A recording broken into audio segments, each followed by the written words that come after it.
ไลฟ์สดทาง Facebook ทาง YouTube แล้วก็สถานีวิทยุ FM ขึ้น 104.50 เมกะเฮิรตซ์วัดฝ่ายหินจังหวัดเชียงใหม่พร้อมถึงสถานีวิทยุเครือข่ายขึ้นสีขาว8จังหวัดภาคเหนือซึ่งในค่ำคืนนี้ก็เป็นคืนวันเสาร์นะที่4เดือนมีนาคมปีพุทธศักราช2566นะเก้ากับผมอัตมาภาพพระครูโสพลปริยัติก็ได้นำรายการพระพุทธศาสนา4แผ่นดินมาพบกับบรรดาท่านผู้ฟังท่านผู้ชมเป็นประจำนะทุกคืนวันเสาร์เวลาก็ตั้งแต่ 20:00 นเป็นต้นไปนะจนถึงเวลาประมาณ 3:00 นซึ่งบรรดาท่านผู้ฟังท่านผู้ชมทุกท่านก็สามารถที่จะให้กำลังใจให้การสนับสนุนให้กำลังใจโดยการกดติดตามกดไลค์กดแชร์เพื่อเป็นธรรมทานแชร์นักก็ได้บุญนักนะแชร์น้อยก็ได้บุญน้อยบ่แชร์ก็บ่ได้บุญนะหรือว่าจะร่วมสนับสนุนนะครับช่องธรรมะเป็นทีมทีวีออนไลน์ของเฮาก็สามารถที่จะร่วมบริจาคได้ที่ชื่อบัญชีก็ออมบุญออมธรรมวันละบาท ทางธนาคารไทยพาณิชย์เนาะเลขที่บัญชีก็145244700-8ชื่อบัญชีก็พระไทยธรรมกิจพระมหาชันชัยพรหมประดิษฐ์แล้วก็ท่านอาจารย์จตุรงค์ชูศรีหรือว่าแห่งธนาคารหนึ่งก็เป็นธนาคารกสิกรไทยเลขที่บัญชี376225327327-2ชื่อบัญชีนั้นก็พระมหาดวงทิพย์ปริยัตถามลีตามกำลังเจตนาของบรรดาท่านผู้ฟังท่านผู้ชมหรือว่าจะส่งข้อความมาทางอินบ็อกซ์ก็สามารถที่จะร่วมกระทำได้เพราะว่าในวันนี้ก็คณะอาจารย์ของเฮาวันนี้ก็มีท่านอาจารย์พระมหาวรเชษฐ์มหาวิริโยจากสันปะยางหลวงอำเภอเมืองจังหวัดลำพูนหรือว่าเมืองยองนะครับนมัสการท่านอาจารย์ครับผมนมัสการเจ้าพระครูสุพลแล้วก็ครูบาอาจารย์ทุกรูปแล้วก็เจริญพรบรรดาศรัทธาญาติโยมและศิษย์บุญทุกท่านครับผมครับผมครับซึ่งวันนี้ก็ได้รู้สึกว่าจะล้าสักหน่อยเพราะว่าวันนี้ตั้งแต่เจ้าครับท่านอาจารย์ครับได้เดินทางไปที่วัดเหล่าเป้าพิธีผูกพันเสริมสีมาฝังลูกนิมิตฉลองเสนาสนะซึ่งวันนี้นั่นก็ตั้งแต่เจ้าก็ว่าได้คุยกับท่านอาจารย์พระครูศรีสิงหกิจวิเทศว่าบ่ได้เจอกันนานแล้วนะเพราะเพิ่นกำลังเดินทางมาจากวัดประสิงห์ UK ประเทศอังกฤษครับผมก็เลยบอกว่าอันเพิ่นก็บอกว่าอยากจะอันฉันลาบไก่บ้านโฮงนี่นะไปฉันวัดทหารเพลที่บ้านโฮงนี่นะไปหมู่ไก่พระครูหรอครับปัดโอ้พุ่นออกไปที่อันตาลี่พุ่นน่ะตาลี่ที่นี่ก่อนไปพุ่นออกไปตั้งเพียงเป็นเหล่าเดียวอ่ะล่ากลัวจะโพแล้วก็มันอันต่างมันมีซอยนักไงไอ้เฮาก็บ่คุ้นเคยเรื่องซอยที่จะเป้าหมายเฮาก็คือว่าจะได้ว่าไปถึงที่ระวังป่าซางไปถึงบ้านโฮงลำพูนเฮาเนี่ยเป้าหมายเฮาคือต่างเส้นเพครับก็กลัวจะได้ฉันนี่ใจเวลามึนหัวเหมือนกันเนาะฉันเจ็ดแล้วก็อันนั้นได้มีโอกาสมาที่สปุงเลยพระพุทธบาทพามาเฮาก็ย้อนกลับมาที่สปุงแล้วก็เลี้ยวกับสปุงหลวงสปุงหลวงกับกลับมาที่อันแยกสันปะตองนั่นนะ4แยกกันกับเลี้ยวได้รอกำหนึ่งนะซึ่งวันนี้ก็ทางพระประหลัดสุรศรีพระครูประหลัดสุรศรียานสโยนะพร้อมถึงคณะสงฆ์คณะศรัทธาบ้านเหล่าเป้าเหล่าเป้าอำเภอหล่อจังหวัดเชียงใหม่เพิ่นก็ได้แสดงสืบเจตนาของพระเดชพระคุณหลวงปู่พระพรหมมงคลปู่ทองสิริมังคโลของเฮาซึ่งก็มีท่านอาจารย์เจ้าคุณศรีศิลปาจารย์ที่ได้นำคณะศรัทธาญาติโยมมาสร้างอุโบสถครับ87 ปี8รอบ97 ปี8รอบถวายให้หลวงปู่หลวงปู่ซึ่งวันนี้ก็พระเดชพระคุณหลวงพ่อพระพรหมเสนาบดีก็ได้มาปลูกปัด ผูกพัทธศีลมาในซึ่งหลวงพ่อ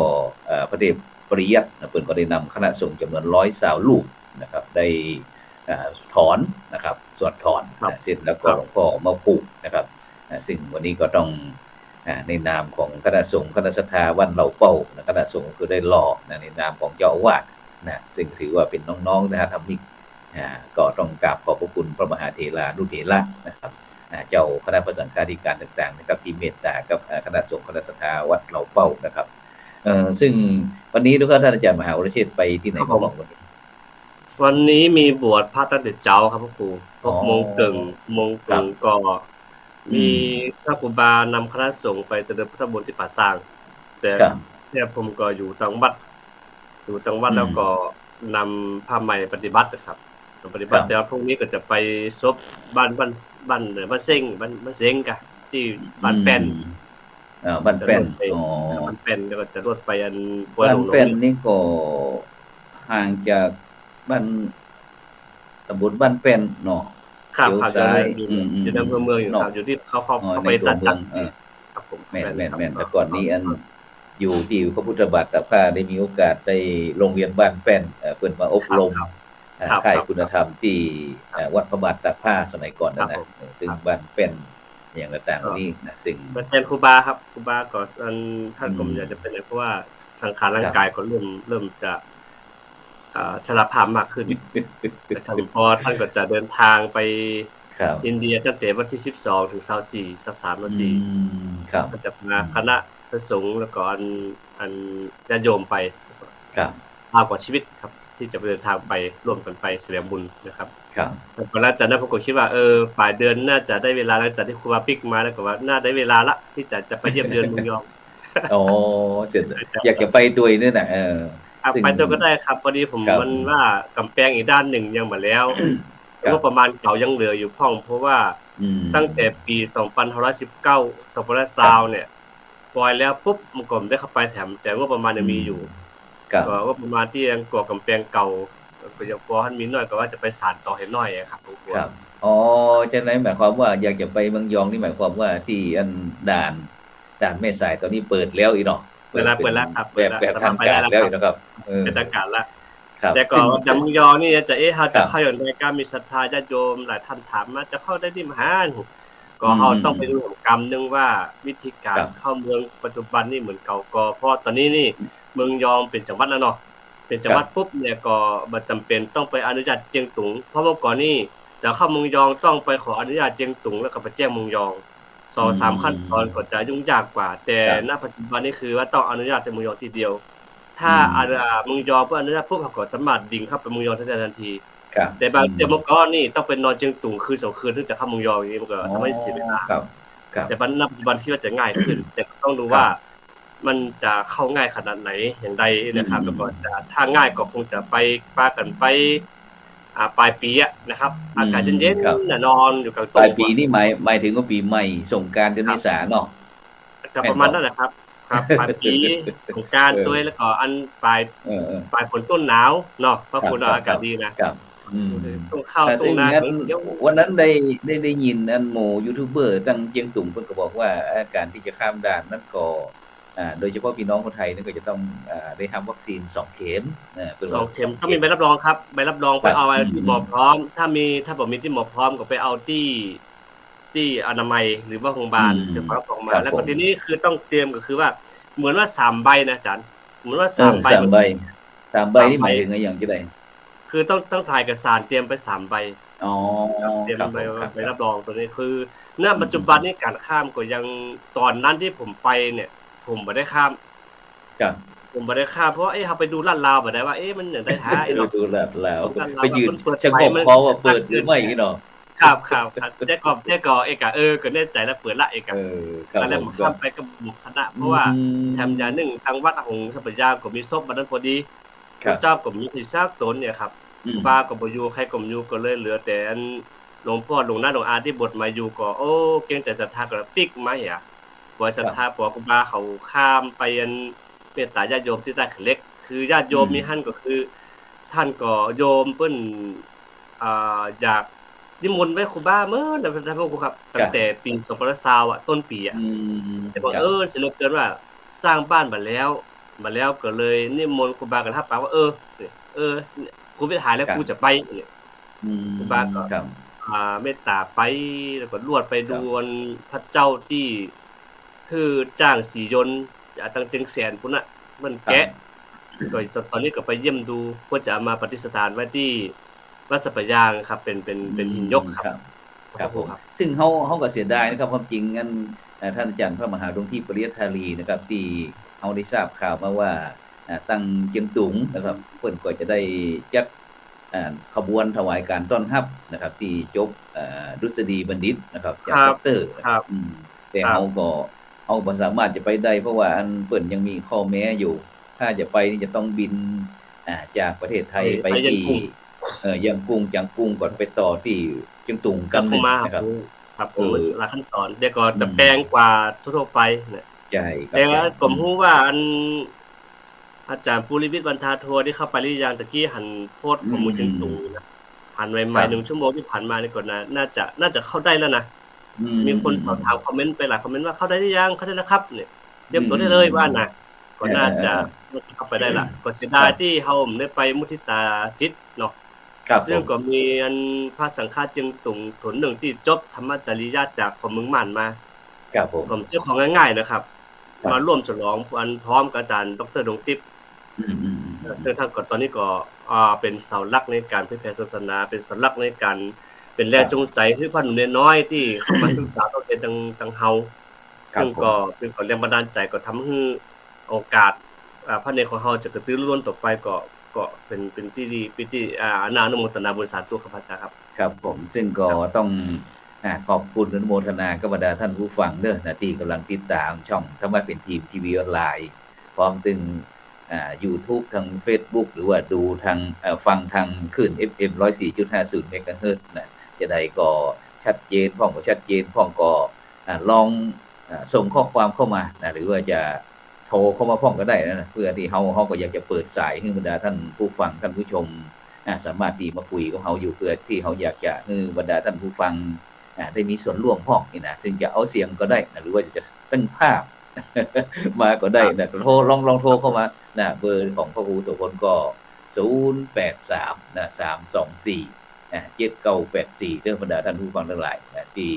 ตรงนี้ก็เราขึ้นเบอร์ไว้แล้วกันอย่างเนี้ยรายการพุทธศาสนา4แผ่นดินนะพระครูดีโสครับดีครับพลปริยัติ083นะ3247984ก็สามารถที่จะโทรเข้าได้นะซึ่งก็ต้องขอบคุณอนุโมทนากับคุณโยมพี่แดงประคองนะคุณปุยากศนนะคุณโยมเรนูชัยวงศ์คุณบัวตองอินสุวรรณพร้อมถึงคุณย่าหญิงย่านะที่ได้ส่งข้อความแล้วก็เป็น FC ของเขาตลอดนะซึ่งก็สาใจธุเพิ่นก็ลุ้นขอบคุณครับนะว่าอันบัดใดนะเฮาที่หมู่เฮาได้รับปากกันแล้วนะว่าจะเดินทางไปเชียงตุงแล้วก็จะชวนคณะศรัทธาญาติโยมไปนะท่านอาจารย์แต่จนถึงปัจจุบันนี้ก็ยังบ่ได้ไปเที่ยนะครับครับซึ่งวันความจริงวันนี้ท่านอาจารย์มหาก็ความจริงผมก็ติดต่อไปทางอันหลวงพ่อพระครูสุจิตตานุรักษ์นะครับซึ่งวันนั้นได้ครับรับข่าวมาว่ามันมีปัญหานะครับมันมีปัญหาว่าอันหลวงพ่อไอ้ที่วัดหลวงพ่อนั้นได้เกิดไฟไหม้ครับไฟไหม้ศาลาปฏิบัติธรรมว่าอย่างสักอย่างนี่ครับครับฉะนั้นก็อันความจริงก็อยากจะกราบนิมนต์หลวงพ่อมาเข้ากันเพื่อที่จะได้อ่าบรรดาท่านผู้ฟังท่านผู้ชมจะได้รับรู้พร้อมครับฉะนั้นเดี๋ยวผมขออนุญาตอันโทรหาท่านอาจารย์อันวันดีที่อ่าสปปลาวกับหนึ่งเพิ่นก็พยายามจะได้เข้าครับมาว่าเข้าไม่ได้ครับอาจารย์นิมนต์จันทร์ค่อยฮู้จากกับกรรมเด้อครับผมก็อันนี้คือโอกาสดีนะครับแต่จริงๆแล้วอย่างหลวงพ่อวัดน้ำบ่อสาวาเนาะพระครูเนาะครับผมน้ำบ่อสาวานี่ก็เกิดอัคคีภัยขึ้นมาก็ที่จริงศรัทธาญาติโยมทั้งหลายก็สามารถที่จะร่วมทำบุญกับร่วมช่วยเหลือหลวงพ่อคือซึ่งหลวงพ่อก็มาให้ข้อคิดมาแบ่งปันความรู้มีเมตตาธรรมกับเราทั้งหลายน่ะก็ศรัทธาญาติท่านใดที่มีความประสงค์ที่จะร่วมทำบุญร่วมช่วยเหลือหลวงพ่อก็สามารถที่จะอ่าร่วมกับทางรายการเราได้นะครับรายการพุทธศาสนา40แผ่นดินก็ดีนะครับที่เขาจัดอยู่ทุกวันเนี่ยก็สามารถที่จะร่วมกัน ช่วยเหลือให้กำลังใจหลวงพ่อเพราะว่าวันนั้นก็หันข่าวก็น่าสลดใจเนาะเฟิงไฟไหม้เนี่ยเกือบจะว่าไปถึงหลังอ่ะแต่ก็เสียหายเป็นนักในนั้นศรัทธาทั้งหลายก็ถือว่าโอกาสดีนี่เราจะร่วมทำบุญร่วมกันบูรณะปฏิสังขรณ์และร่วมสร้างเสนาสนะถวายไว้ในบวรพุทธศาสนาเพราะว่าเฮ็ดจะอี้นี่เราก็บ่ฮู้ว่าความรู้ล่วงหน้าเนาะบางทีมันเกิดขึ้นมาเราก็ช่วยกันแก้ไขต่อไปนะช่วยกันไขช่วยกันกำลังใจกันเนาะกำลังใจกันต่อไปดังนั้นเราก็มาแบ่งปันทางทีมงานตัวซึ่งอัตภาพแล้วก็ทางพระครูโสพลทางทีมงานก็อาศัยช่องทางนี้เอิ้นบอกโปรดศรัทธาเฮาเจ้าข้าทั้งหลายเนาะแล้วก็คือซึ่งวันนี้เฮาก็มีโอกาสมาจากันนะครับซึ่งญาติโยมท่านใดที่มีความประสงค์แล้วก็อยากจะจะจากับคณะทีมงานทำเป็นทีมแล้วก็สามารถโทรเข้าหาเบอร์พระครูท่านพระครูโสพลได้เด้อเพราะว่าสามารถทักทายสามารถสอบถามถามไทยกันสรุปทุกดิบก็ว่าไปว่าเมืองลาวเป็นจะได้เมืองยองเป็นจะได้เจียงตุงเป็นจะได้หน้าฮ้อนี่เปิ้นเผาป่าไม้บางอย่างเฮาก็เปิ้นห้ามอย่างเฮาก็อันนี้ก็น่าสนใจนะเพราะว่าแต่ทางเมืองยองนี่มีแน่ๆเดือน5มาปุ๊บนะเปิ้นจะถึงเวลาแล้วครับพระครูครับเดือน5เผาป่าจึงมาเลยครับมาน่ะต้านเฮานี่ห้ามนะแต่ทางเมืองยองผู้นี้โอ้บ่ได้ครับเดือน5เผาป่าคือจิให้จิสวนเพราะว่าเดือนนี้ถือว่าเป็นคิดเฮาจะฮ้อมแบบประเพณีเผาป่าเนาะครับปัดโทษตะกี้ท่านอาจารย์มหาวรเชษฐ์ครับจากอันดอยหล่อมันมึนหัวเพราะอย่างเพราะว่าเฮามองมาทางในเมืองเชียงใหม่แล้วปัดโทมันเหลือหน้าหนาวแล้วท่านอาจารย์ครับฝนลมขนาดฝนก็มีเนาะพระครูเนาะถ้าฝนมาสะให้กรรมน่ะมันอันนี้มันร้ายกรรมก็จะแม่นตักไปเนี่ยแต่บ้านเฮานี่ค่อนข้างจะเผาแล้วท่านพระครูครับคือส่วนมากจะได้เฮาทั้งหลายได้รับผลกระทบจากบ้านพี่เมืองน้องที่เพิ่นยังมีกฎหมายเข้มแข็งเพิ่นยังมีเพิ่นยังแบบปลูกจิตใต้สำนึกคือเพิ่นฮู้คือพี่น้องชาวบ้านรับผิดชอบเรื่องธรรมชาติแต่เปิ้นก็ยังว่าการเผาป่าเป็นเรื่องธรรมดาเพราะว่ามันเป็นปกติของเขาอยู่แล้วครับผมในฐานะผมเป็นดอนน้อยเมื่อก่อนเนาะถึงเวลาปุ๊บเผาไผนี่ก็เผาหั่นน่ะจังบ่สนก็อย่างแล้วสุดท้ายกลายเป็นปกติแล้วก็บ่ได้คำนึงถึงอันอากาศหายใจของเฮาว่ามลพิษการหายใจของเฮานี่มันลำบากแต่เขาอยู่จนชินน่ะครับพระครูครับก็นั่นก็คือเป็นเรื่องปกติของเขาแล้วก็ส่วนมากเฮาทั้งหลายณปัจจุบันนี้เฮาก็ใช้สื่อต่างๆทั้งวิทยุก็ดีทั้งกฎหมายก็ดีทั้งโทรทัศน์ก็ดีทั้งพระสัมภสงฆ์ก็ดีเครือข่ายเหล่านี้ช่วยกันรณรงค์บ่ฮือเผาขยะบ่เผาใบไม้ใบตอกเหล่านี้ก็คือทำให้บ้านเมืองของเฮาน่าอยู่เนาะพระคุณเนาะครับที่แถวเจียงตุงแถวเมืองยองเฮาต่างๆนี่ก็ยังมีการทำให้ในสวนเนาะพูดง่ายๆนะอย่าให้ยันนาอาชีพเดิมก็คือว่าถึงเวลานี้ก็จะเผาไว้เดือน5แล้วปุ๊บหลังสงกรานต์แล้วก็จะปลูกฝ้ายเมื่อก่อนปลูกฝ้ายเต็มเดือนนี้ฝ้ายมีแต่ว่าก็ปลูกบ่แตงว่าอย่างไปครับตามที่เคยทำครับคือคล้ายๆทำเป็นกิจกรรมแค่นั้นแหละครับทำกิจกรรมคือมีทำก็ทำกับเพิ่นไปแต่ณปัจจุบันนี้ยางพารามันหนักขึ้นยางพาราของมันหนักขึ้นก็การเผาป่าก็ค่อนข้างจะน้อยลงเพราะเผาทีนึงปุ๊บมันลามเข้าหาสวนยางพาราก็เสียหายไปหลายตังค์กันนะเป็นเงินก็ครับผมแล้วปัจจุบันก็ว่าเขาก็จะเผากันค่อนข้างที่จะเฝ้าระวังกันพอสมควรครับพระครูครับครับซึ่งวันนี้ก็เสียดายความจริงอันจะมีพระอาจารย์วันดีจากสาธารณ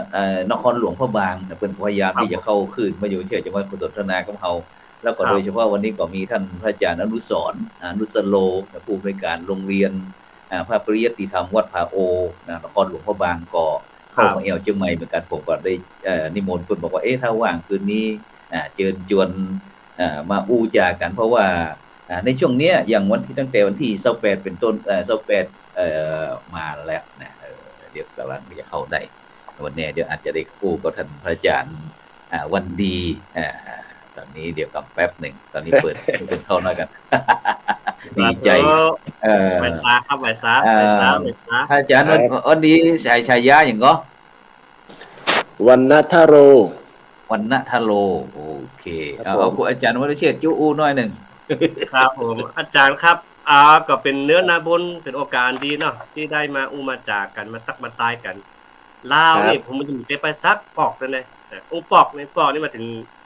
สกรรมเนาะ ยองเห็นหน่อยยองเห็นหน่อยยองหรือตังปุ่นนี่มีก็ครับอาจารย์ครับอาจารย์วันนี้ มีครับหรือ มีหรือเนาะอาจารย์อู้ลือได้ก็ครับน่ะ ครับผม อาจารย์อู้ลือได้ก็ บูเรื่องอูเรือ บ่ได้ ตอนนี้อาจารย์อยู่จังไหนครับอยู่เมืองลาวอยู่อยู่พุ่นเหนือครับ ตอนนี้อยู่เวียงจันทร์ เวียงจันทร์สภาพอากาศเป็นยังไงบ้างครับผม มาทำธุระนิดหน่อยเดี๋ยวพรุ่งนี้ตอนเย็นๆก็จะกลับแล้ว ครับผมสาธุครับ อัน ขอบคุณที่ ว้าว เมตตาออกรายการ เว้าภาษาลาวไปโพดอยากจะให้บรรดาท่านผู้ฟังท่านผู้ชมได้ฟังพระอาจารย์วันดีวันณทโลวันณทโลวัดมหาธาตุนครหลวงพระบางสาธารณรัฐประชาธิปไตยประชาชนเราวตอนนี้บรรยากาศที่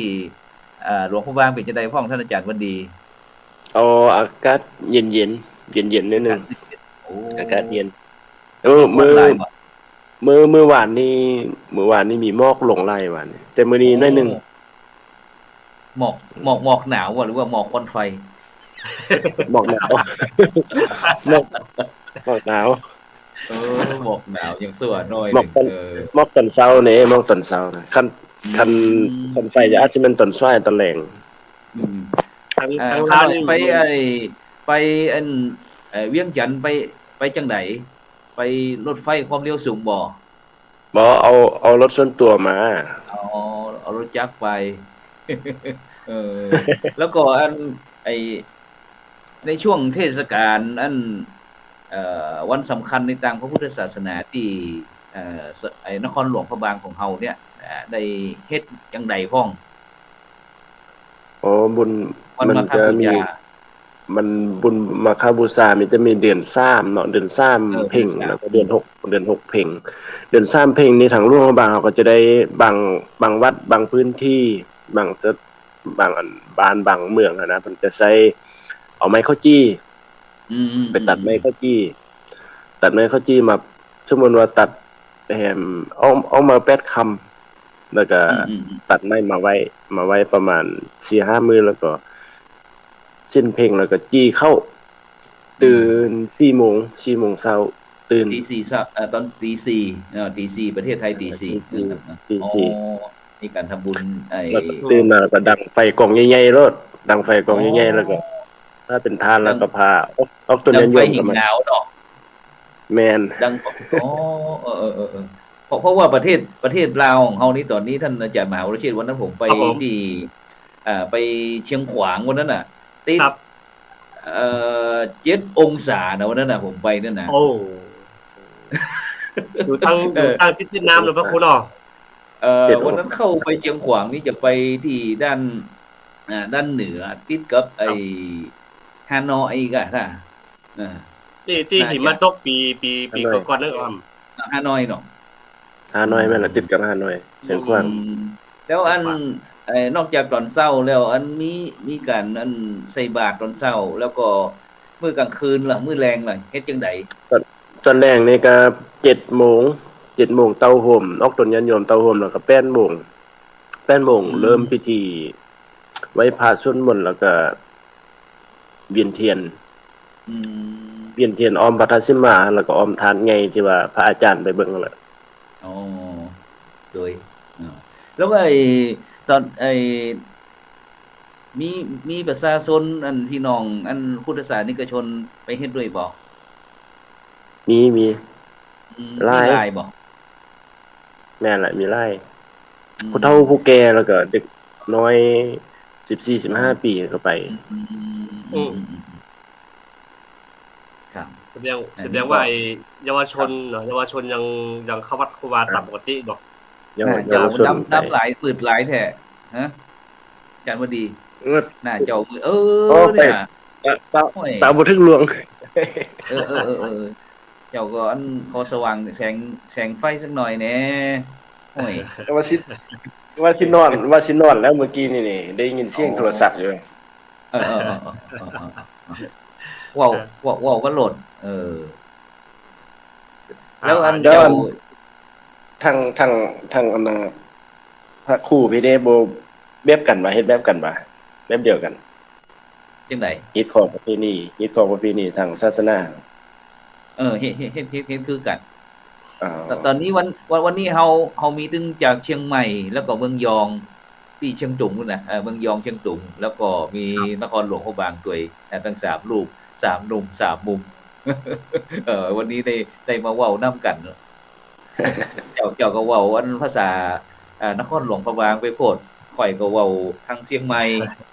ท่านอาจารย์มหาวรเชษฐ์ก็เว้าทางเชียงเมืองยอง ยองไปสามภาษา เว้าลือนี่บ่เข้าใจเด้เว้าลือนี่บ่สั่งเว้าเลย ครับ อ๋อ ก็ไอ้ที่จริงแล้วนี่เอาไปศึกษากฎหมายประวัติศาสตร์ของลาวในสมัยพระเจ้าชัยเชษฐาเด้พระเจ้าชัยเชษฐาเนี่ยเขาว่าค่อยๆเหมือนนะเขาค่อยๆนี่ก็สมัยนั้นก็ภาษาลาวเขาหมู่ไอ้เนี่ยหมู่ญี่ปุ่นก็เขาไปศึกษานำนะหลายๆฮะแล้วก็ทีนี้เขาก็เรียกคำว่าค่อยคำว่าค่าคำว่านั่นก็หลายอันนี้มันมีฝรั่งมีญี่ปุ่นมีพม่ามีไทยนะสมัยนั้นนะไทยนะฮะก็เข้ามาแบบ ครับ ตอนสยามเลย ครับสมัยฝรั่งเศสสมัยฝรั่งเศสนะไหนท่านอาจารย์มหาวรเชษฐ์ได้อู้ถึงเรื่องพระเจ้าชัยเชษฐาตะกี้นั้นเพราะว่าวัดที่ท่านอาจารย์มหาวันดีท่านอาจารย์วันดีอยู่คือวัดมหาธาตุที่พระเจ้าชัยเชษฐาเพิ่นได้ไปสร้างพระธาตุหลวงฉะนั้นก็อยากจะให้ท่านพระอาจารย์วันดีได้อู้ถึงประวัติของวัดมหาธาตุสักจักหน่อยแม่นนิมนต์ครับนิมนต์เลยครับมีความเป็นไปเป็นมาจังได๋องได้เว้าว้าไปโพดอาจารย์วันดีนิมนต์เลยครับอาจารย์วันดีอ๋อเด้ฮู้ก็ฮู้บ่ฮู้หลายดอกฮู้คร่าวๆฮู้ธรรมดาบ่ฮู้ลึกซึ้งนั่นนะตอนอันนั้นตอนสมัยพุทธกาลสมัยเจ้าสัญญาสิทธาธิราชเพิ่นจะสร้างธาตุหรือว่าสร้างวัดสร้างปัตตสิมาวัดมหาธาตุเพิ่นได้ปรึกษาหารือน่ะมันยังก็แม่ของเมียนะไม่เท่าเนาะไม่เท่าแล้วก็ตกลงว่าจะสร้างแล้วก็ไปวัดฮ้อเสียงนั้นมันเป็นฮ้อเสียงเป็นฮ้อน้อยๆนะฮ้อเสียงไทยนี่แล้วก็ไปเสียงหั่นว่าจะได้สร้างวัดมหาธาตุนี้อยู่จุดใดแล้วก็เสียงไปเสียงมาได้อยู่จุดอยู่ทุกมือนี้นะแล้วพากันสร้างขึ้นมาเราโตซิมก่อนสว่าทึกอายุประมาณจักปีอายุลมได้หลายปีแต่ว่าบ่ชื่อ1,900มันชื่อแล้วก็ล้มแล้วก็มีปู่บามีแม่ข้าวมีออกต้นนิยมก็เสียชีวิตหลายเพราะว่าพัทสิมาลมต้นแรงเนาะวางเวลาสุดมนต์แล้วก็เพิ่นบรรยายธรรมแล้วก็ล้มต้นนี่บ่ทันแล้วก็ตายก็มีครับผมแล้วก็หลังจากนั้นก็เป็นบุญคงยังต่อมาน่ะเป็นผู้บูรณะสร้างขึ้นมหาอุปราชบุญคงนี่เป็นผู้บูรณะขึ้นแล้วก็มีอันสุพบุญทันประจำอยู่เป็นเจ้าอาวาสสมัยนั้นนะสมัยก่อนแล้วก็มีหลวงหัวผิดท้องมีโยมเฮงเป็นผู้สร้างอันน่ะหลายดอกหลายดวงนี่ติดอยู่อันฟ้าละติดปั๊มหลายดอกอะไรนั่นน่ะลวดลาย เพราะว่าเพิ่นซ่องทานนี่เพิ่นเป็นอันสร้างประจำอันพระราชวังอ๋อเป็นช่างประจำราชวังครับผมแม่นแล้วก็มาสร้างวัดมหาทานมาติดนั้นแล้วก็วัดมหาทานนี่เป็นวังหน้าครับผมหน้าแล้วก็ว่าอันเสียงทองมันเป็นหลังเว้าลาวๆก็มันมีน้อยมีร่วงซั่นแล้วคันเว้าความลาวๆฉันจึงว่าบินมีบนสงกรานต์เดือน4เดือน5มาแห่นางสังฆทานมันจึงว่าแห่มหาธาตุนี่ไปหาเสียงทองแล้วก็พักคืนนึงแล้วก็แห่เสียงทองกลับมหาธาตุครับระหว่างวังหน้ากับวังหลังแม่นอ๋อฉะนั้นก็แล้วก็พระพุทธรูปสำคัญในวัดมหาธาตุของเขามีชื่อก่อนมีชื่อวัดชื่ออย่างสำคัญที่สุดของวัดมหาธาตุเป็นพระเสด็จหลวงพ่อพระเสด็จพระเสด็จต่อมาแล้วก็องค์จำลองของพระสุขพระไส้หั่นอยู่ตอนหน้าอันพระประธานอยู่ในพัทธสิมาแล้วก็ในปัจจุบันนี้ที่วัดมหาธาตุของเฮาเนี่ยมีลูกพระลูกเนนมีจำนวนหลายก่อนเนนกับพระก็มี3รูปกับพระอาจารย์นี่แล้วก็เนนก็มี12รูป2ตนครับแล้วตอนนี้ครับผมถ้าพระอาจารย์วันดีได้มีการพัฒนาวัดอย่างไรเพราะตอนนี้กำลังทำพัฒนาวัดเพราะนั้นไปเจอกำลังทำปูตัวนอนอยู่คุยให้ฟังหน่อยกำลังปูพื้นไม้ปรับพื้นไม้หั่นนะเพราะว่าพื้นเก่ามันก็ทรุดโทรมหลายแต่งัดแล้วก็ลอกตัวเก่าหั่นแล้วก็อีก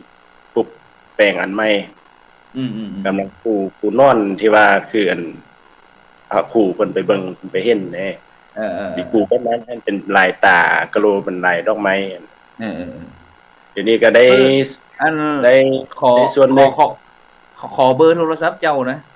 เบอร์หยังก่อน0หยัง02028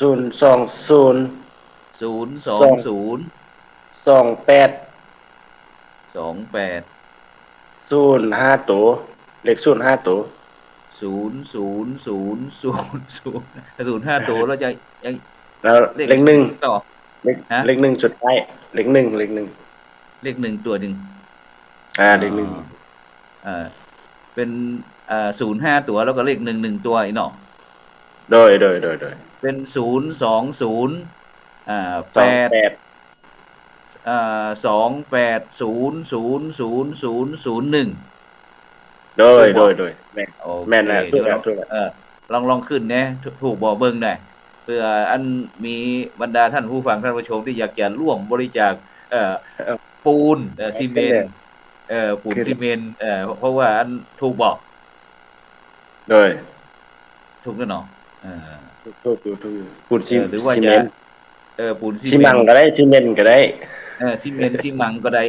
กระสอบจักบาทนะที่อันหลวงพ่อบางคันเพราะว่ากระสอบนึงก็อีกประมาณมันมีเดี๋ยวนี้มันถึงตัว1ล้าน250,000นี่มันก็ถึงอยู่ถุงละล้านเดียวกะบ่ถึงกะบ่ถึงตกใจว่าคนฟังทั้งประเทศไทยตกใจว่าถุงละล้านนี่น่ะประมาณ150 150 บาทคิดเป็นไทยเนาะเอาเป็นไทยเนาะคิดเป็นเงินไทย150 บาทต่อเป่าสมมุติว่าเงินไทย 1,000 แลกเงินลาวได้จักบาทจักกีบเงินไทย 1,000 ก็แลกเงินลาวนี่ได้4เดี๋ยวนี้490,000ไปพันได้นึงว่างอันอยากคู่ไปหั่นพอดี500,000เต็มครับเพราะว่ามันลงเล่นเงินบาทลงอย่าง20 บาทนี่ได้แต่50,000ได้ก่อน100นึงได้100นึง150,000 100นึงใน50,000อ๋อ150,000 อันก่อ50,000นี่ก็แต่คือนี่ 50,000 50,000ก็ประมาณ 7-8 หมื่นกระสอบหนึ่งประมาณ 7-8 มัน ห จะ มื่น พอ กีบ พันๆที่เขาก็อย่างพม่าเนาะอย่างพม่า10 แสนเนี่ย60 แสนโอ้ฟังภาษา10 ปากแสนนี่ฮะ10 10 ปา ปาก กแสนขึ้นอย่างเป็น ปาก ล้าน นี่ถ้าของผู้มาเขานี่เป็นปันหนึ่งเนาะปากหนึ่งนี่หรือว่า ปาก ร้อย 100ครับปาก100 บ้านหนึงนี่บ้านหนึงก็อีกประมาณ1,000หรือว่า500หรือประมาณนั้น ถ้าตังพม่านี่ปันปาก100เหงนี่พันปากเหงเพราะว่า20 บาทตอนนั้น20 บาทนึง 5,000 กีบเดี๋ยวนี้มันขึ้นว่ามันเป็น10กว่าหมื่นกว่ากีบ20 บาทหมื่นกว่ากีบ20 บาทนะครับแต่ฉะนั้นก็บรรดาท่านผู้ฟังท่านผู้ชมเด้อนะท่านใดที่อยากจะร่วมกับพระอาจารย์วันดีท่านอาจารย์วันดีอย่างก็อาจารย์วันดีวรรณทโลนะจากวัดมหาธาตุนครหลวงพระบางสาธารณรัฐประชาธิปไตยประชาชนลาวนะหรือว่าแต่ก่อนนั้นเป็นห้องว่าเชียงทองนะครับตั้งแต่เชียงตุงเชียงรุ่ง12 ปันนาเชียงรุ้งเชียงแสนเชียงตุงเชียงใหม่เชียงใหม่เชียงแสนเชียงไฮแล้วก็เชียงทองนี่ก็ปัจจุบันนี่ก็เป็นนครหลวงพระบางนะที่อยากจะร่วมพระเจ้าชัยเชษฐาเป็นพระองค์ท่านได้ย้ายเนาะได้ย้ายเมืองซึ่งสมัยก่อนพระเจ้าชัยเชษฐานี่ก็ปกครองเมืองเชียงใหม่ตัวนะครับแล้วก็ไปปกครองที่ประเทศลาวนะครับสายสัมพันธ์ของบรรพชนบรรพบุรุษเนาะบรรพชนของเฮาก็คือบ้านปี่เมืองน้องนะระหว่างล้านนาล้านจ้างอย่างต่างๆเหล่านี้นะฉะนั้นตอนนี้พระอาจารย์วันดีวรรณทโลเพิ่นก็กำลังปูตัวนอนโดยเฉพาะเพิ่นก็จะเอาน้องเนนนะครับเอาน้องเนนมาผสมปูนแล้วก็จะมีบล็อกเป็นยางแล้วเพิ่นก็จะเอาผสมปูนแล้วก็มาเทวันนั้นท่านอาจารย์ตุลุงยุงยุทธทีปโกเพิ่นก็ลองทดสอบดูนะครับทดสอบดูตอนนี้ได้จักเม็ดแล้วเนาะได้สมมุติว่า3 ส่วนได้ส่วนหนึ่งอย่าง2 ส่วนยังอีก2 ส่วน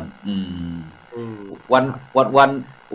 ทำแต่ละวันก็ทำตอนเย็นเนาะเพราะว่าน้องเนนก็ต้องไปเรียนหนังสือด้วยพระอาจารย์วันดีนะมีมาเลขบัญชีมั้ยนะครับนี่เลขบัญชีมีแต่มันเลขบัญชีลาวเลขบัญชีไทยบ่มีโอนได้บ่ไทยโอนลาวนี่บ่ได้เด้มีแต่ว่าเอาจังซี่มีแต่ว่าพวกตนญาติโยมทางฝั่งไทยก็ดีเนาะผู้ละว่าฝั่งลาวก็ดีถ้าจะร่วมโมทนาให้บัญชีอย่างครูสมพลเอาบัญชีอย่างครูก็ได้ครับอยากก็เอาบัญชีของผมนี่ก็ได้เนาะแล้วก็โอนให้เนาะโอนโดยครับฉะนั้นก็บรรดาท่านผู้ฟังท่านผู้ชมเด้อนะตอนนี้เราจะไปทำบุญที่หลวงพระบางก่อนก็ได้นะเพราะว่าเดี๋ยววันหลังว่าครูโสพลจะพาไปเพราะว่าในปัจจุบันนี้สามารถที่จะข้ามไปที่หลวงพระบางนี่ก็อาจจะผ่านไปที่ด่านห้วยโกนอำเภอเฉลิมพระเกียรติจังหวัดน่านนะแล้วก็เราจะผ่านไปตั้งใกล้ที่ผ่านนั้นก็จะเป็นหงสาเมืองเงินหงสาเมืองเงินอย่างต่างๆเหล่านี้นะซึ่งก็สมัยก่อนนั้นก็จะเป็นพี่น้องคนไทยด้วยกันแต่เนื่องจากที่ได้มีการแบ่งเขตปกครองอย่างต่างจากทางอังกฤษพ้องตั้งฝรั่งเศสพ้องอย่างต่างๆเหล่านี้นะก็ทำให้บ้านพี่เมืองน้องก็ต้องปฏิบัติตามกฎสากลที่เพิ่นตกลงกันไว้ดังนั้นก็แต่จิตใจหมู่เฮาก็คือมีพระพุทธศาสนาเป็นศูนย์รวมจิตใจก็ยังเป็นพี่น้องกันเหมือนเดิมเว้าก็บ่ต้องมีล่ามซึ่งวันนี้พระอาจารย์วันดีเพิ่นก็ไปอยู่ที่เวียงจันทน์ไปเวียงจันทน์ไปเฮ็ดหยังก่อเวียงจันทน์เจ้าน่ะโอ้ยมาผู้นั้นเอิ้นผู้นี้เอิ้นแล้วก็ไปนั่นแหละโอ้ยใจง่ายหลายแท้มานั้นมาขึ้นบ้านใหม่ทำบุญบ้านใหม่บ้านใหม่ของผู้ใดห้องญาติห้องพี่น้องนี่แหละห้องโยมพี่น้องทางพ่อทางโยมพ่อมันนิมนต์อาจารย์มันดีไปเชียงตุงเนาะโดย ได้มีบุญวาสนาไปถึงตุ้งว่านะ เมื่อเจอตุงเมืองยองนะพี่น้องเมืองยองก็จะอยู่แถวเมืองสิงห์ก็เยอะนะอาจารย์เขาเมืองสิงห์เขานั้นแถวเมืองสิงห์ลือนะฮะ มึง ก็ ที่ เมื่อตอน มึงลอง ตอนนั้นนี่เขาเป็นพระก็ส่วนมากจะไปอยู่เมืองสิงห์กันหลาย ตอนนี้ก็ซึกให้เป็นนั้นพวกอาจารย์วัดแล้วเป็นว่าอาจารย์วัดอยู่เมืองสิงห์แต่บ้านอย่างผมพูดนะผมเคยไปนะครับครับแต่ว่าจะมีบุญได้ไปสักครั้งหนึ่ง ครับนิมนต์สนทนาไปก่อนเดี๋ยวผมจะหาภาพที่ไปวัดไอ้มหาธาตุให้บรรดาท่านผู้ฟังท่านผู้ชมดูด้วยนิมนต์ท่านอาจารย์มหาวิเชษฐ์ได้สนทนากับท่านอาจารย์วันดีวันนี้ก็คือเราได้สนทนาธรรมนะนี่คือการสื่อสารนี่คือทำให้เราสามารถที่จะมาสนทนาปราศัยแล้วก็สามารถที่จะเชื่อมความสัมพันธ์ได้ดีมากน้ำพระอาจารย์วันดีเนาะผมเองก็บอกได้หันหน้าอาจารย์วันดีแต่วันนี้มีบุญนะวันนี้มีบุญได้หันหน้าจากพระวันอาจารย์วันดีซึ่งก็พระสงฆ์แถบทั้งนี้นี่ก็คือค่อนข้างจะมีบทบาทมากกว่านะพระอาจารย์พระครูอาจารย์วันดีเนาะคือแต่นี่คือเขายกคือพระสังฆะของเฮานี่เป็นแก่นนำนะพระอาจารย์วันดีเนาะโดยนั่นแหละการจิตวิญญาณก็ดีอะไรก็ดีการทำนี่คือวัดของเฮานี่เป็นเสมือนศูนย์การศึกษาแล้วก็ฝึกจิตฝึกใจให้สงบนะใช่แล้วก็คือศิลปะวัดนี่ก็เมื่อก่อนเฮาเป็นน้อยๆเนาะอาจารย์เนาะก็เรียนจากครูบาอาจารย์อย่างต่างๆเนี่ยก็นี่ก็แต่ว่าสังคมยุคสังคมเปลี่ยนไปนี่แล้วก็ทำให้ศิลปะก็ดีการศึกษาจังหวัดก็ห่างออกไปมีโรงเรียนรัฐบาลเข้ามาเนาะเป็นการมาหนุนหลังกันแต่ว่าบางสิ่งบางอย่างเฮาก็ทำให้ละอ่อนของเฮานี่ห่างจากวัดไปเรื่อยๆนะพระอาจารย์เนาะโดยทางลาวอย่างนี้เนาะทางลาวนี่ทำจังยังนักเล่นอยู่เนาะพระอาจารย์เนาะยังนักแน่นอยู่อันแต่เป็นบางท้องถิ่นก็คือกันนั่นแหละในตัวเมืองนี่อันละอ่อนเข้าวัดอยู่ก่อนพระอาจารย์เข้าอยู่สาธุก็หันที่เขาไปเอาอันหลวงพระบางแล้วเขาถ่ายภาพที่เขาใส่บาตรเนาะพระอาจารย์เนาะใส่บาตรมาเป็นไปน่ะหันใส่บาตรแล้วก็เพิ่นการรักษาจารีตประเพณีเพิ่นบ่คืออันสังคมสมัยใหม่ไปครอบงำเนี่ยอันนี้ผมว่าเป็นการที่อนุรักษ์รักษาได้ดีมากครับพระครูครับครับที่จิบตับจะหาภาพจะหาคลิปที่ไปแอวมันเมืองลาวเขาเรียกกับพระครูครับครับผมอาจารย์พระครูไปกี่วันครับพระครูครับวันนั้นไปตั้งแต่วันที่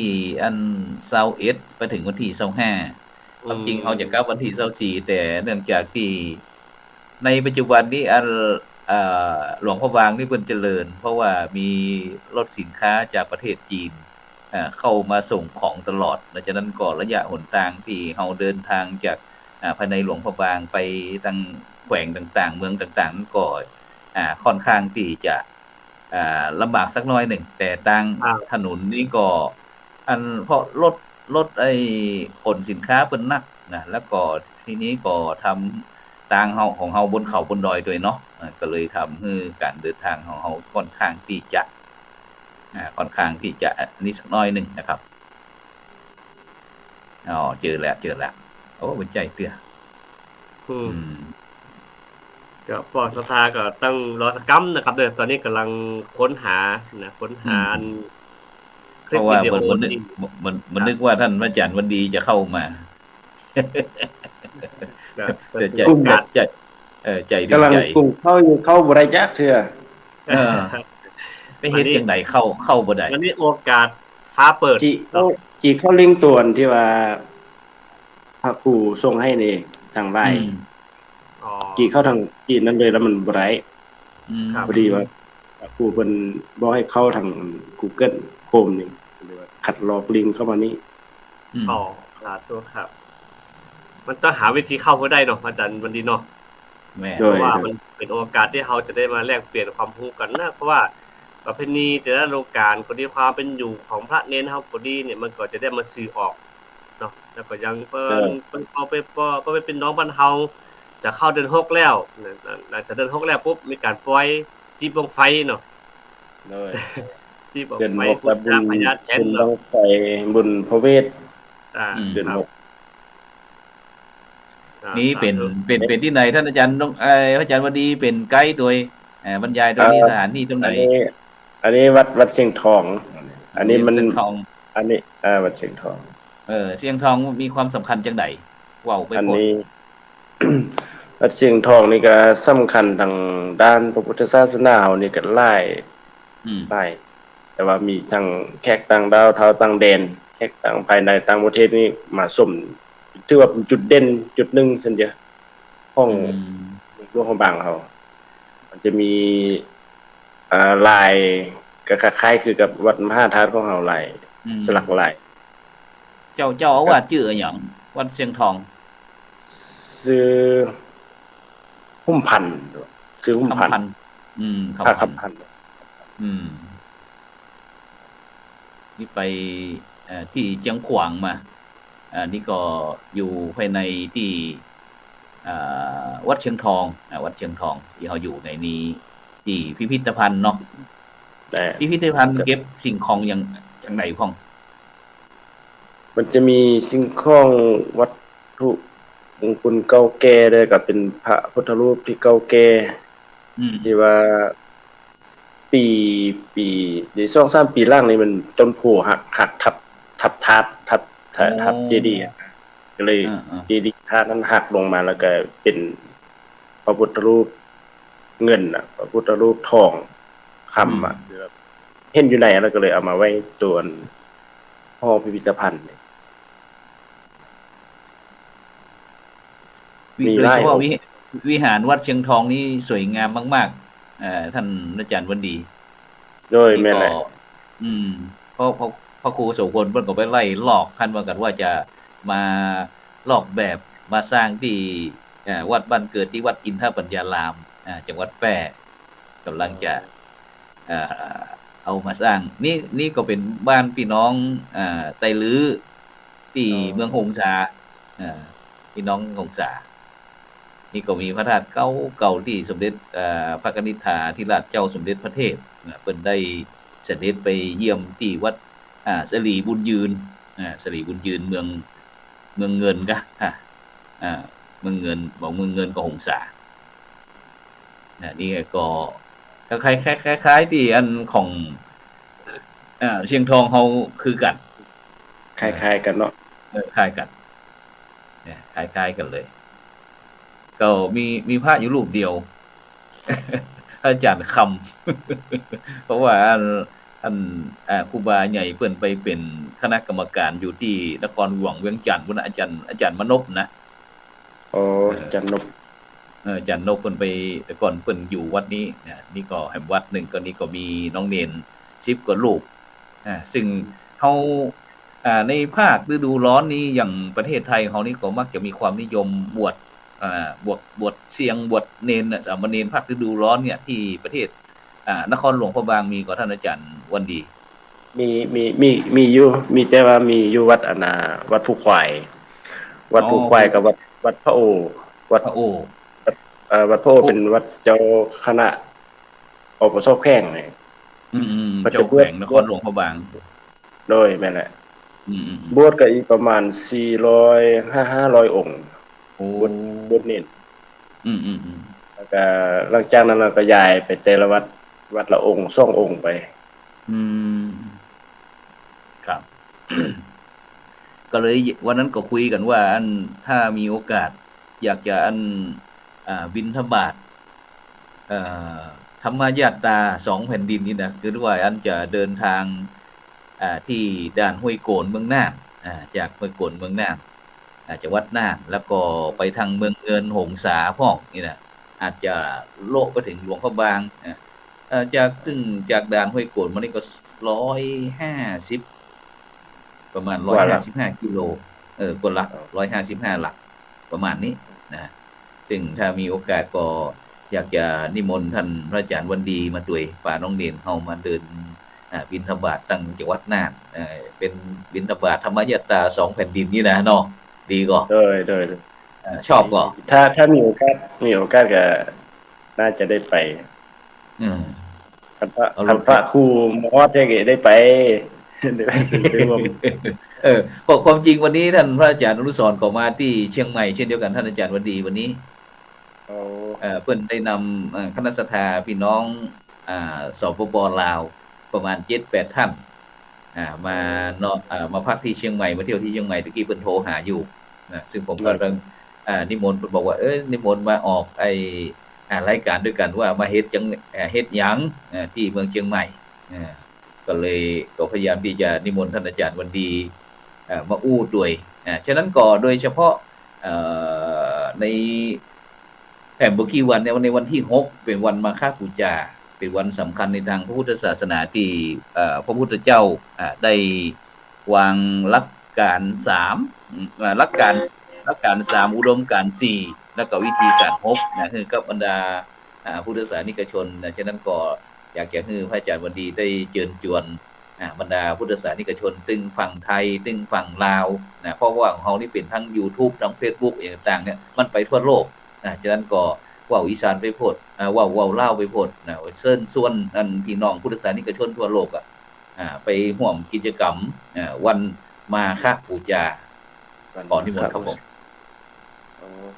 วันเดือน6เพ็งเนาะเดือน6เพ็งแม่นเดือน6เพ็งนี้ก็คือว่าไกลๆก็สิมเข้ามาแล้วเนาะอันก็อาตมาในนามเจ้าอาวาสวัดพระมหาธาตุราชบวรวิหารนครหลวงพระบางประเทศลาวก็เป็นไปได้ก็ขอเจริญพรออกตนญาติโยมหรือว่าผู้มีจิตศรัทธาทั้งหลายนะก็ขอเจริญพรมาร่วมงานวิสาขบูชามาฆบูชา